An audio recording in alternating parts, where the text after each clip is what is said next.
Everyone, तर तुम्ही पाहू शकता मम्मा इथे शेंगदाणे भाजत आहे लाडूंसाठी आणि हे जवस पण भाजणार आहे आणि त्यात अजून काही ड्रायफ्रुट्स वगैरे पण टाकणार आहे.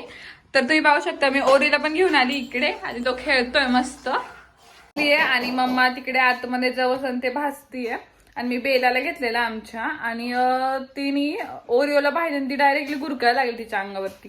तिने ओळखलंच नाही त्याला आणि मी तिला घेतलं. तिने मला इथे चांगली अशी नख बिख मारली आहे आणि बाहेर बसली ती मला तुम्ही पाहू शकता इथे मम्मानी शेंगदाणे मिक्सरवरती बारीक करून घेतले. तिथे बदाम काजू भाजतीये आणि इकडे जवस ती बारीक करून घेणार आहे. आता हे सगळं आम्ही चांगलं बारीक करून घेणार आहे मिक्सरच्या भांड्यामध्ये. गुळ पण बारीक करणार आहे आणि मग मी तुम्हाला नंतर दाखवते आपण काय करणार आहे. तर मम्माने जवस बदाम ते चांगले मिक्सरवरती बारीक करून घेतलेले नंतर ती हवरी भाजतीये.